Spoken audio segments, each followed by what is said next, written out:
Ladies and gentlemen, please welcome our next speaker, Bastian Grimm, presenting the topic, Tomorrow's SEO, How AI is Reshaping Search.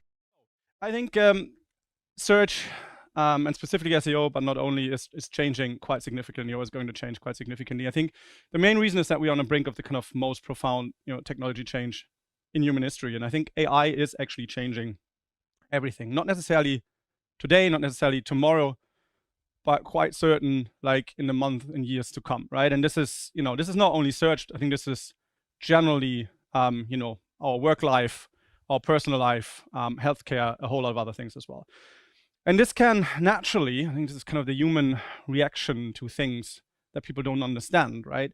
That can naturally cause uncertainty or even fear, right?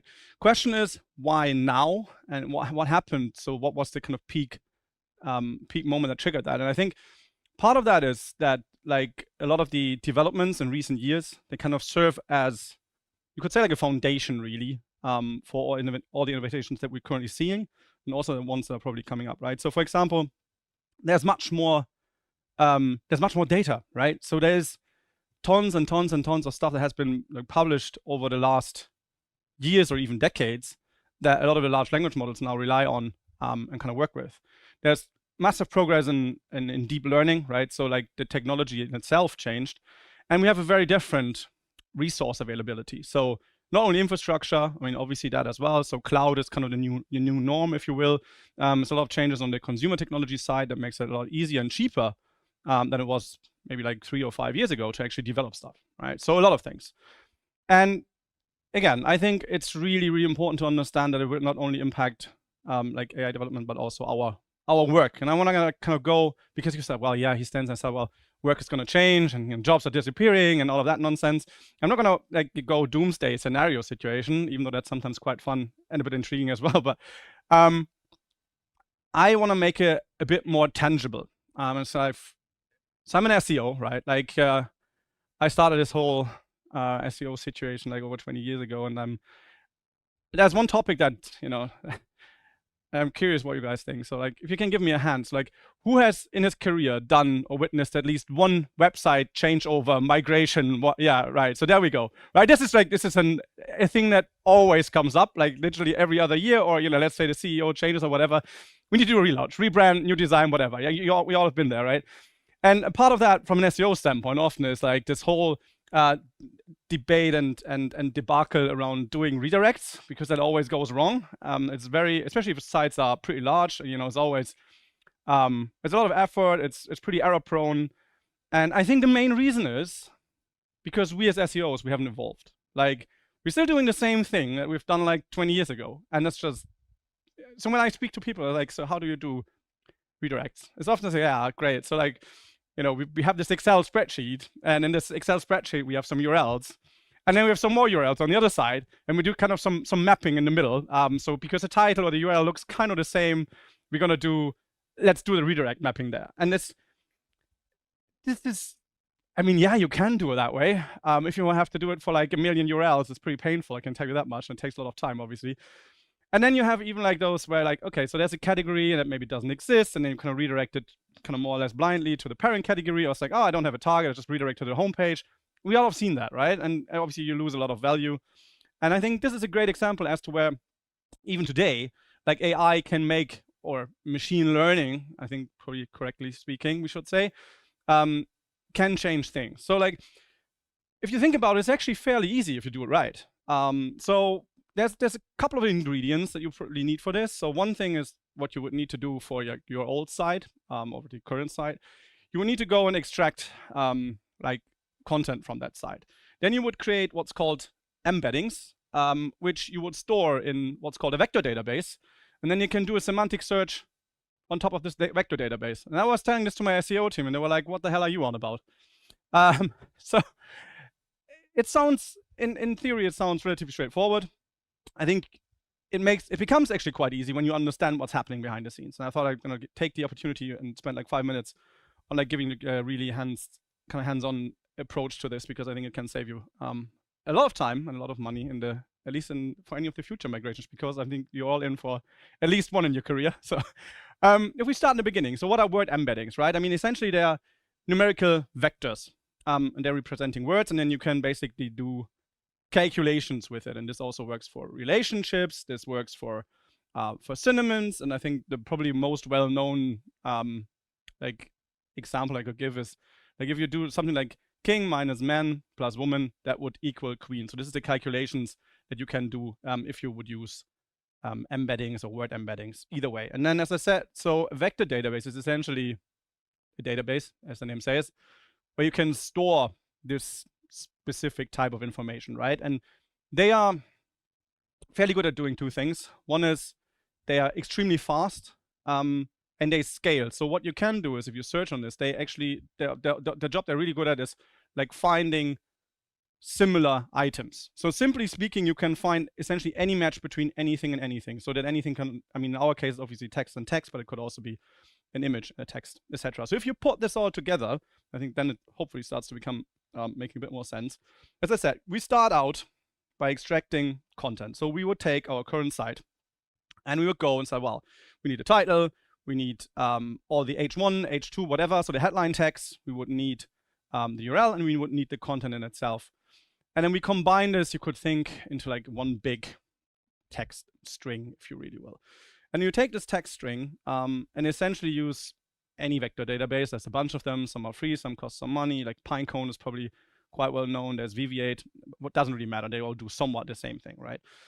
And essentially, there's a function that you could use with any of the databases. I'm sure you, like, if you kind of in SEO for a bit, then you probably stumble upon something like BERT or fast text is the equivalent for meta. So there's a function available that would allow you to convert this big chunk of text into an embedding, and then you save this embedding in the database. And what you can then do, instead of having to manually, fizzle around with Excel spreadsheets, is you can run a search. So basically, you take your old URL and you search for the most relevant nearest neighbor on the new domain or the new setup that you're kind of migrating to. And this scales. It's fast. Yes, there is one-off implementation effort, but at the end of the day, it saves a ton of time. Rule of thumb is that because you could do it different ways, the best way to do it after testing kind of all the combinations that are available is essentially calculating similarity scores across multiple elements. So we would, as I said, like you would take the title, the H1s, etc., not only the title or only the URL or whatever. That just doesn't help. We've done a ton of them in the last 12 months because if you run an agency, then you know that migrations is part of the bread and butter business, really, still is. Again, it's not 100% perfect, right? Like that would be completely like the wrong assumption. And you still need manual Q&A, but you would still need manual Q&A if someone builds 2 Excel spreadsheets either way, right? So, but you can get to like a 90-ish% accuracy. And it doesn't only work. This is the other cool thing. So like say, well, I don't want to do migrations. Okay, fine, I get it. Like I don't want to do migrations either, to be honest. But like you could do the same thing and use it for your internal linking. So if you would go and take the entire content from your domain and you just search for the most relevant next neighbor, you could then use that and link to set pages, which would obviously help with your internal linking. But going back to like the bigger picture, what we also have, and I'm coming to our friends at Google in a minute, what we also have is a governmental side with all the AI debate, right? There's the US kind of made the first move a while back, essentially. They Biden issued an executive order where they're trying to kind of, starting to regulate a bunch of things, and starting, I think is the right word. The EU, this is something new, somewhat new at least, because we finally managed to do something, which is rare, right? But there is apparently, well, not apparently, there is a regulation, or legislation in this case, the AII, essentially with a global approach, or European approach, if you will, to regulate AI models. Essentially, one of the big things here is that, I'm not sure if you've followed along with a model that got released a while ago called Mistral, and Mistral is an open source model, and the issue was there's a process that's called red teaming. And red teaming essentially is when they test models and make sure that you couldn't use it to do something like finding a guide as to how to build a bomb, right? For example, and a whole bunch of other things. So red teaming is kind of building in guardrails. This was so far not required by law. And this is something that, for example, this act introduces. I think what's important to understand with this is that we're building regulations, or try to build regulations, that are most probably going to be outdated rather sooner than later. Because the stuff that now took us like 2 to 3 years to get here is not going to take us another 3 years, right? So the acceleration curve is quite significant. And so I think there's a high risk of regulations that are basically outdated as soon as they hit the market. You know, generally the top companies on the market are obviously battling for like kind of an AI dominance, right? We have supposedly around 200 billion invested into AI by 2025. So that's not much. Like, I mean, not much as in time. It's a lot of money on a very short time frame. And that means then, so like people are like, and business as well, like, so they're trying to find and adjust like their strategies moving forward, building kind of AI strategies, if you will. And this includes our friends over at Google as well, right?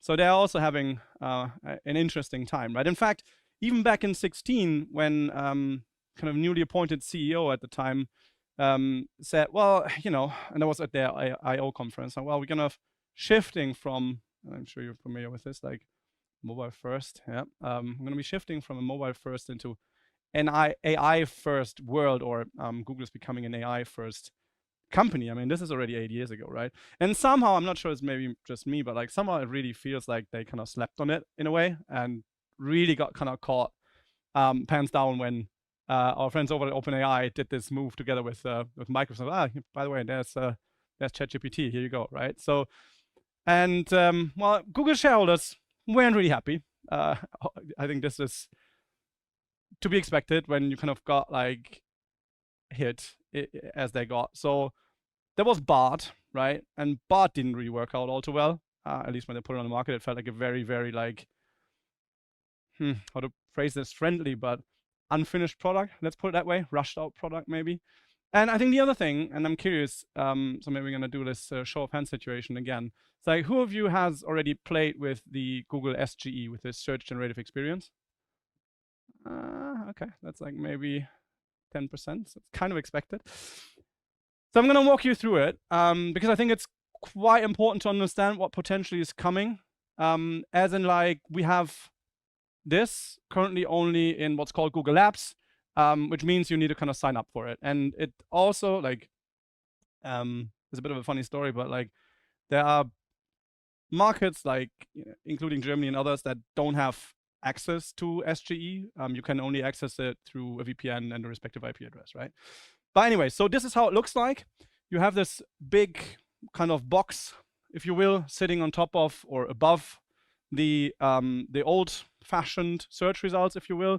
And only once you start scrolling, this is still the SGE box, and then there is the organic snippets, right? So there's a massive thing. I mean, obviously it comes in different ways, shapes, and forms, but this is how it would look like if you search for Wiener Schnitzel. So basically, there's a couple of elements, and again, you know, the layout is changing literally daily. But just to give you a bit of an idea, you have sources. You obviously have something like an AI-generated summary that's, you know, sometimes bullet points, can come in tables, whatever. You have an entry into like a conversational mode. You have kind of, let's say, new organic listing. So there's a carousel on the top right that has like 3 to 10-ish results either way. And then you have, depending on the topic, you have like a visual representation of the topic as well. So this is kind of, let's say, like a brief cheat sheet, if you will. And if you look at it, that brings in a whole bunch of new questions, like from an SEO or from like an optimization standpoint, not only SEO, but obviously that as well. So like first question, for example, that I asked, like, well, when I look at the carousel and I see carousel like this, which has like one image and the other ones don't have images, then I'm like, so maybe I should kind of focus more on like my image optimization. And then the second question is, so what kind of image would actually work better? Like, so how can I actually do kind of a conversion rate or click optimization, if you will, to kind of make my results stand out? Like, or the next question then is like, if you look at it like from a text perspective, so how do I optimize for the appearance within that AI gen snippet, right? So those are questions obviously that come up. There's different ways, shapes, and forms. They come, for example, also in this form where you have like it's not fully expanded straight away, so it comes with a teaser, if you will, so like first three, 4 lines, and then you have like a show more button, and then you get this, and this is quite massive, right? So you have a massive big thing in the middle, also a lot of like visual elements, and you also have a new sidebar if you haven't seen that one. So you have the product, You can do a selection of the model. You can do different colors. You can have or browse reviews, a whole bunch of them actually, and you can even get more reviews. And then there is, what else? Forum discussions. And this is all in kind of the new element, right? So this is not the old search results. They just got pushed down.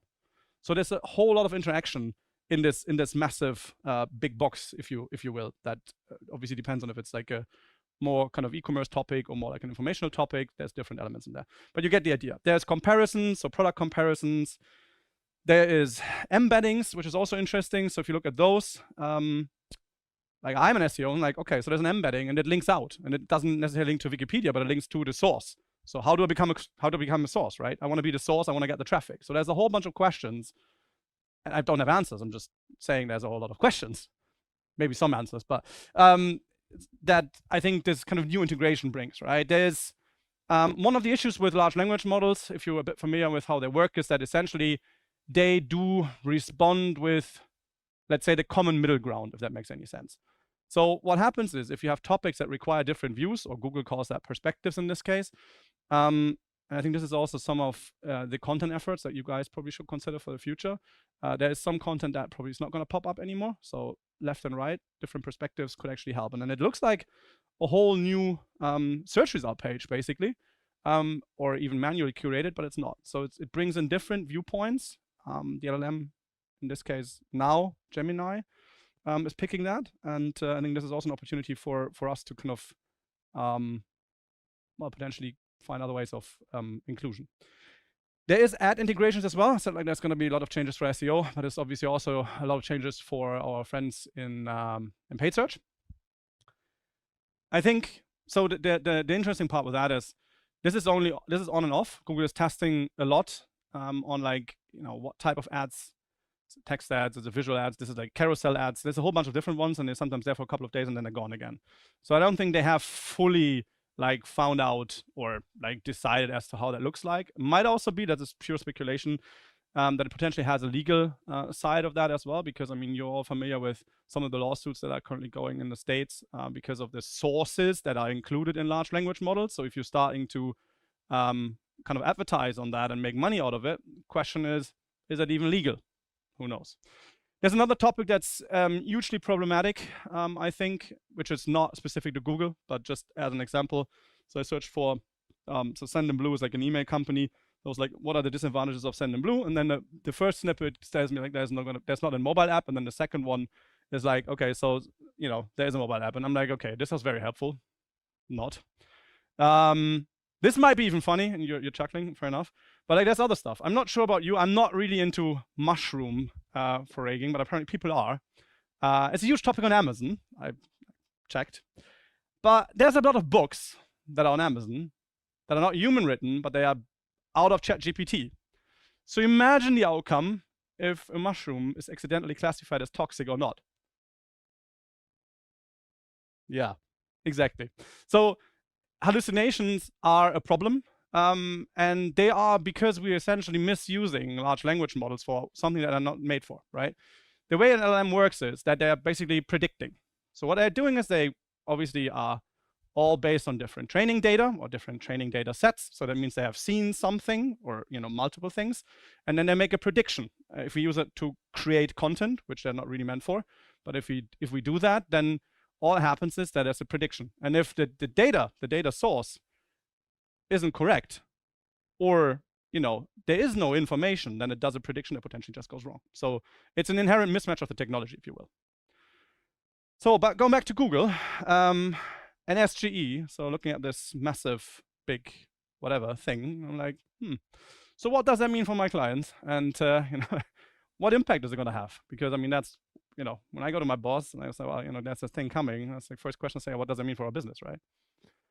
So, I mean, stating the obvious, there's a lot of queries where there's no SGE snippet. So no SGE snippet, no impact. Doesn't really matter, right? So first part of the answer is there's no one answer. The answer is to be query or topic specific. There's a variety of different studies that have been released over the last month. Make with that what you want, but basically if you look at the numbers, they all come kind of somewhat to the same conclusion, and that is roughly like 40-ish% of queries provided like an SGE snippet, right? So the left one I think is from Mike King, that was published on Search Engine Land. There was a bunch of others as well, some more recent. Either way. Then the next question is, and I know I have a lot of questions today and not many answers, but I think that's part of the game, isn't it?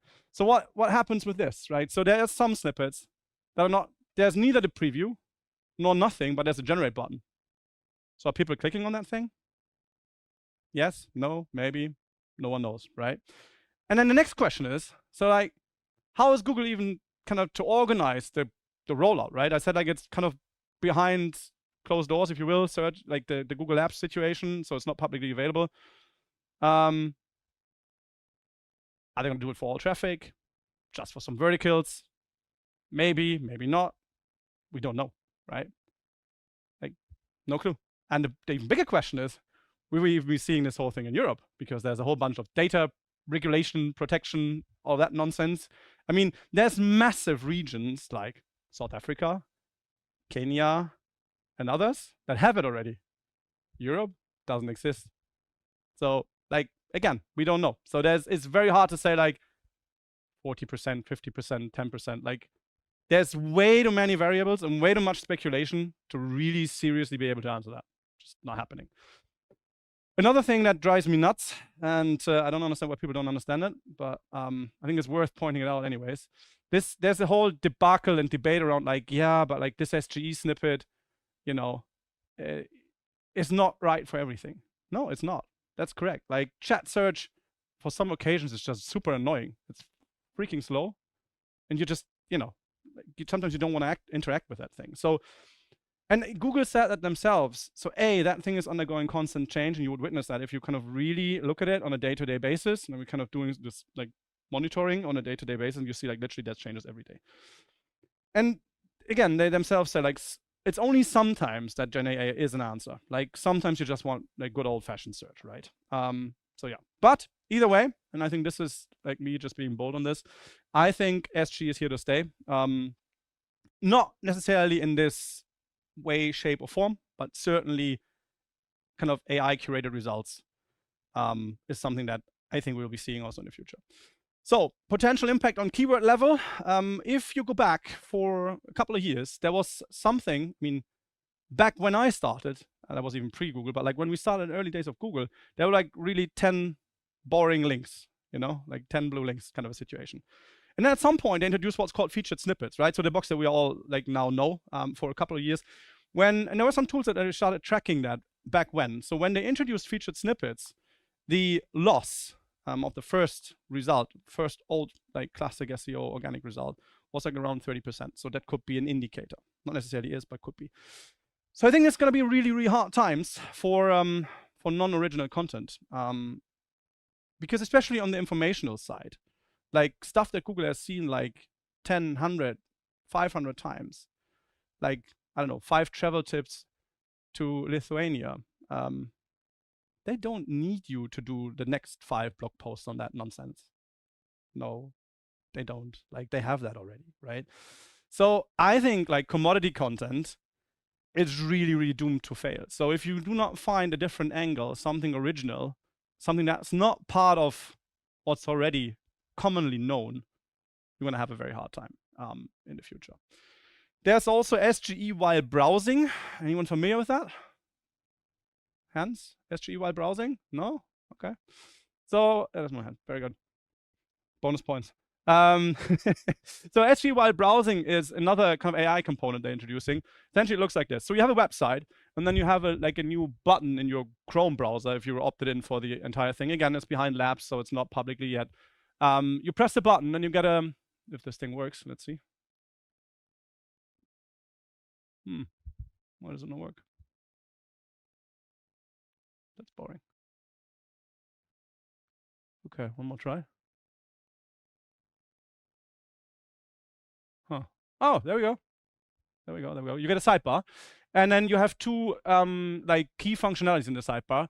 One is key points from the page, the other one is explore on page. Essentially what it does, key points on the page does an AI-based summarization of the content on the left-hand side. So essentially, Google is taking all the long content that you have written in the past, because no one wants to read that anyways, and does an automated summary for you. So I like that because, you know, I'm impatient. I want to go fast. So it's like, great. And then explore on page extracts, again, based on an LLM and running a content analysis, like the different core elements, and then it kind of lets you navigate to it. So again, like I'm an SEO, I have questions. So what does that mean, like for my website? Is that good? Like, is a lot of sidebar interaction good? Is it a good user signal? Is a lot of sidebar interaction maybe not a good signal because people are really not wanting to consume your content? You just run an AI summary on it. It's like, so you create AI content, I use AI to summarize your AI content. What does that actually mean? Yeah. So, you know, interesting times. Google is doing a lot of that based on something that's called Gemini. They actually had a very, I think, interesting February this year, to be honest. I think this is literally how it went.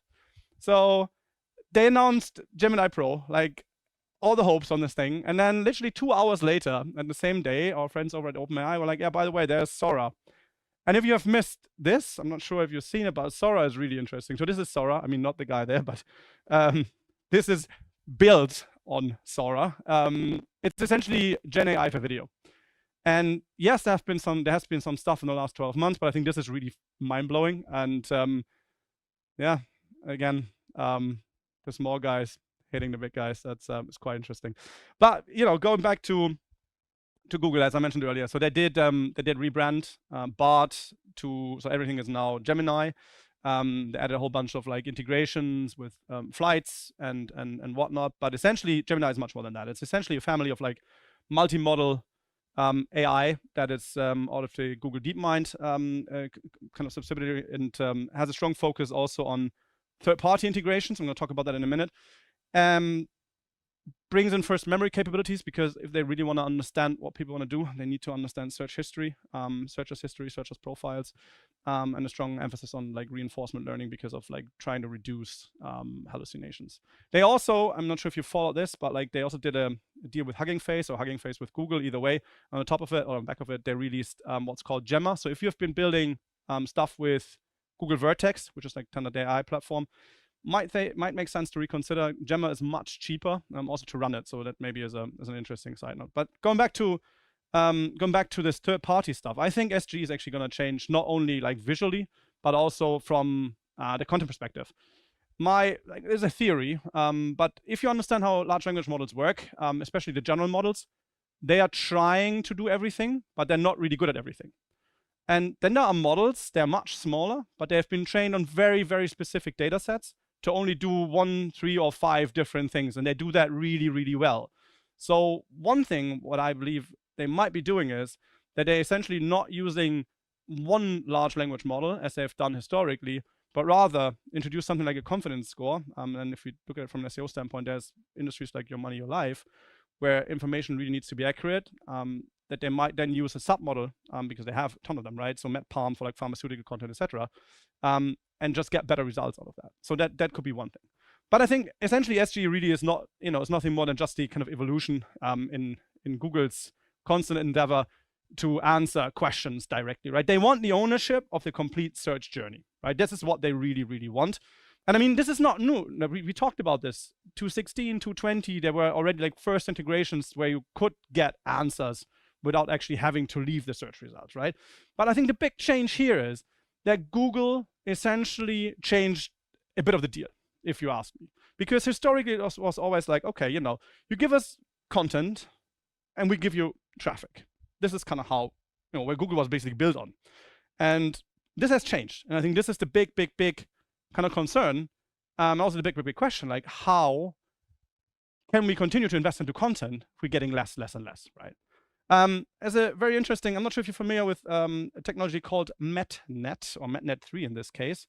I wasn't. And I looked into it, and it's essentially currently the most accurate weather forecasting model on the market. It's been built by Google. Like, why the hell are they building weather forecasting models? Well, that's a whole different story. But I would be really, really worried if I'd be weather.com. Because essentially this is like the current weather integration. By the way, I skipped this, sorry. This is how it's not looking beautiful, but this is basically powered by the new model in labs. And this is basically the snippet that we all know, right? The weather that we know from the search results. So the issue, I think, with product partnerships, and this is partnerships, right? They only scale to a limited extent, right? It's manual effort. They need to be designed. They need to be maintained. Sometimes they need to be paid fees. If I can build all of that based on AI, maybe that's a reason. But they need to. They need to, on the other hand. I do not want to leave the search results to kind of go to weather.com and then browse for weather. That's just like not how I want to do it, right? So they need to provide that from a user standpoint. There's some really, really crazy stuff going on in the States. So my son is into, like, 5 years old, right? He's into tractors. There's a lot of crazy stuff on the e-commerce search results as well. So this is not the shopping tab. It's just the classic organic search results. You notice two things. The one is on the left-hand side is a navigation all of a sudden. That was there like 10 years ago, and then they kind of removed it. Now it's back. But the much more exciting thing is once you've kind of made your choice, then there's a buy now button. And then what happens if you click this, you end up directly on the website that offers the product. You have not interacted with that website before. You have not seen the listing page. You have not seen the product detail page. Doesn't exist. It's essentially a one-stop SERP, right? And your website becomes more and more obsolete. So essentially, you become the fulfillment partner, but no interaction on the website. And, you know, new search will kind of know those needs before you actually have expressed them. In fact, Google said themselves, like, we spent a whole lot of time on providing answers to questions that you haven't even been asked yet, right? And there's a really interesting thing. So I'm not sure if you followed this, but literally there's a follow this topic button. So I used it the first time when this whole debacle with Sam Altman happened, and he was on and off, and I lost track and all of that. So I searched for like Sam Altman, and then there's a button on the top right that you can press, and then it allows you to follow a certain topic, right? And once you've done that, you get basically push notifications. You can even add it to the home screen. So again, like, I do not have to search for Sam Altman every like 5 minutes or 10 minutes to kind of stay updated on the topic. I just get push. And that's the promise of chat search, right? It's like, it's better understanding of context. So the dialogue in itself allows a much better understanding of context if you combine it with multiple queries, because you have like follow-up stuff, right? And they combine it with user profiles, and they can combine it with ranking data as well. So I think it's really, really interesting. And I also think that Google is actually preparing to be no longer dependent on structured data. Structured data is a problem because it's very, very limited, and it doesn't allow you to describe like the full world at the end of the day, because it's only like, what's like 1,400 different properties. That's not much, right? You literally cannot, and plus it requires a lot of work for you to do all of that. That's the other side of the story. But it's not nearly enough to describe the real world. But on the other hand, GPTs can learn any context, and it doesn't really matter if it's text or any other modalities. So GPTs are essentially generative pre-trained transformers, and basically it's kind of, if you will, simply speaking, it's neural networks that are based on transformers architecture. And essentially they can and will continue to evolve and then understand and predict based on their understanding of natural language. And then there's a concept called latent spaces. So if you compare that, if you pair that together, so latent spaces, before we go there, essentially it gives a machine a condensed understanding of the world, if you will, right? So as humans, like when we walk on the street, we would recognize a dog without knowing like the color or anything, just like by the features. And this is essentially the same way the human brain works. This is what latent spaces are. So if you combine that, I think it will understand, it will change the understanding of, you know, Google and how they process context and content, right? Because it's much more scalable. You do not need to do like manual labeling of things anymore. And chat, I think, will also not really longer be needed. The 10 blue links, I do think that's going to disappear. I mean, again, we have seen this trend also historically, right? I mean, the search results have undergone like a constant change. But I think, you know, if you really like can get the answer situation right, again, it's not true for every query, right? Sometimes I want to browse things, so please do not quote me on like saying, he said all 10 results are going to disappear. No. But I think for a lot of stuff that you search for, you want one answer. You do not want to bother with like going to 10, 15, 20, and most of them are actually wrong, right? This again then will have an impact on like the searcher's demand curve. I'm sure you're familiar with like the concept of like, head terms and long tail. This is fairly well known, I think, in search. I think we're going to be shifting to something that's called like the latent tail. And the main reason for that is that the way we will actually talk and communicate with models is going to change, right? It's like currently we're still like 1-word, 3-word searches, but that's going to change. And that would also mean that search volume actually becomes useless, which is great because it's already broken anyways. But essentially, as an indicator, and you see it already, right? If you look into the conversational mode and then kind of the engines that you can have into different topics, and this is like all screenshots from like queries that I started, and then like where Gemini suggests me to how to kind of refine it and go deeper into a certain topic, right? So I think there's going to be a big change on that front. But it's not only search, right? I kind of said this already earlier. There's a lot of other changes. One of them, I think, one of the big hot topics in the Valley currently is autonomous AI, so essentially assistants, right, or AI agents, if you will.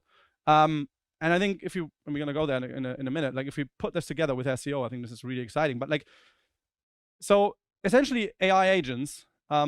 Basically, and I'm not gonna read the kind of official thing. I'm gonna leave that for you to kind of follow up with. But I think simply speaking, you set a goal and the agent finds his way to get there. And we are not there yet, but we will be getting there. How does it differ from existing solutions? I think it's very, very simply speaking, like current solutions on the market are basically working based on predefined heuristics, right?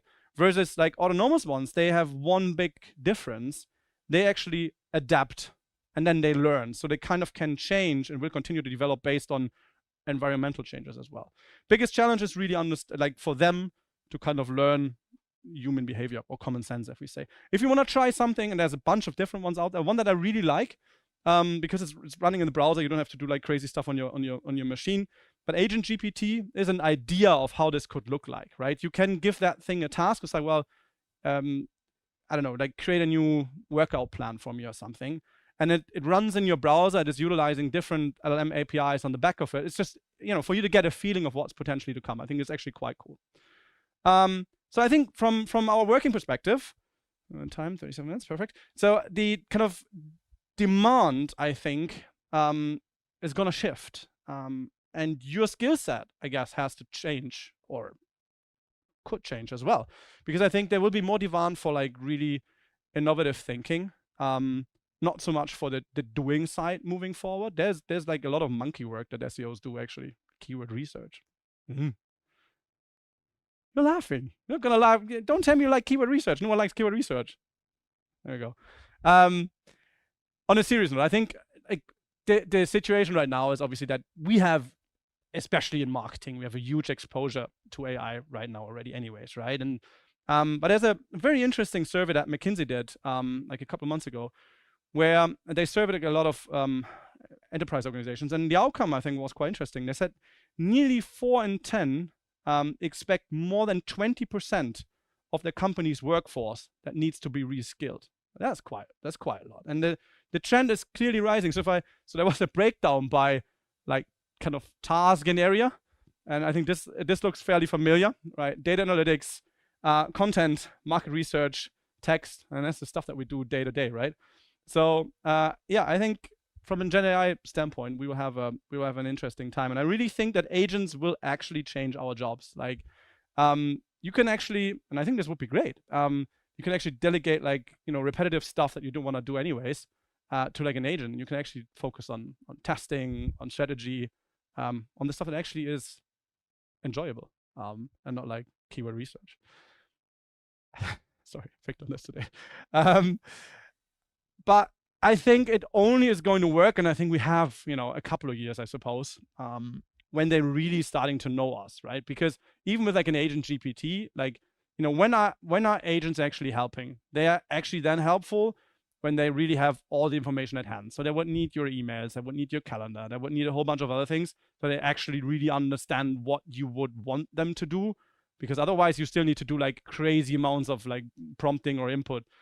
So I'm like, it's gonna take a while, but if we're getting there, I think it could be really cool.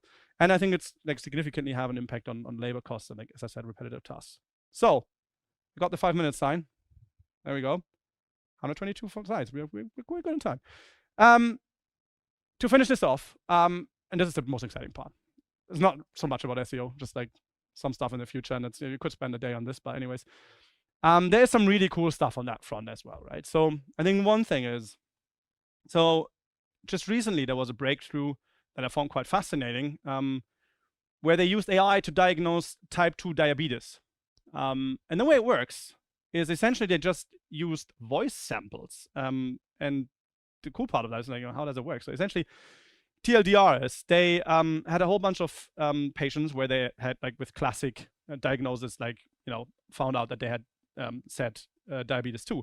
And then they recorded their voice. And the large language model then obviously got trained on all of the data.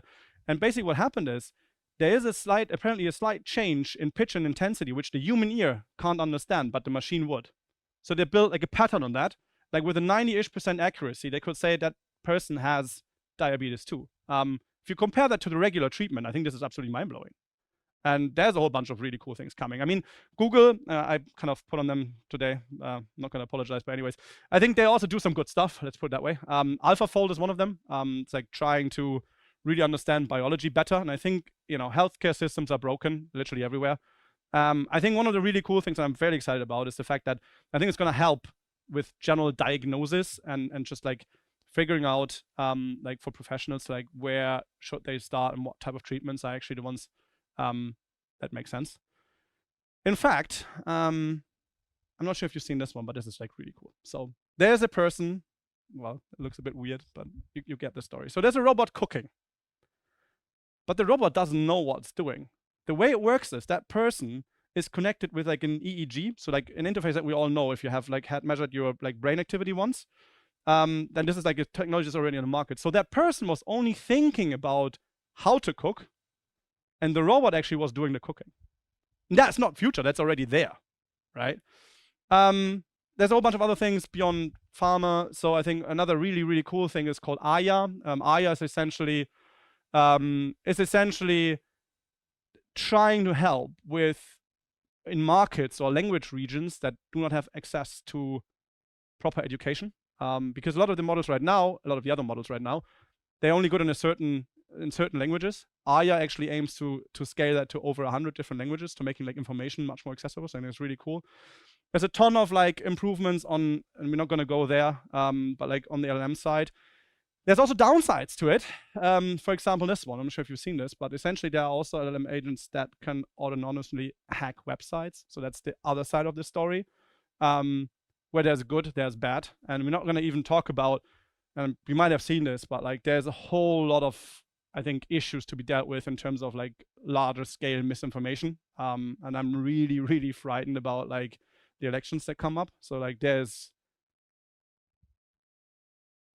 potentially questionable results, right? And a ton of more things. So summary, last slide, almost last slide. What should we do? What can we do? I think there's going to be a lot of new players, so the changes continue. We're going to have more progress in terms of different types of models, also foundational models. There's a strong focus on like human behavior type of stuff, as in like, I do not want to type in, I do not want to prompt, I want to like normally interact with a model.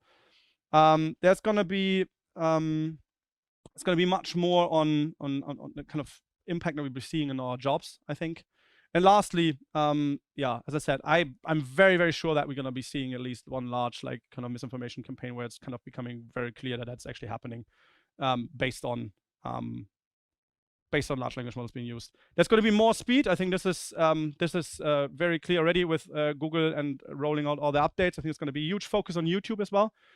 If you do not do that, yeah, YouTube Shorts is your friend. They actually started to include them into the SGE as well. So they do with TikTok, so video. So I think, and that's my closing one for today, is like, I think we're gonna have this one-stop search result, and the temporal links are essentially dead. And I was really happy with my design team that they made this burn. So thank you very much. I think the slides hopefully are already online. So if you want to follow up, there's the QR code. I'm gonna be around as well, either way. But thanks for joining, much appreciated.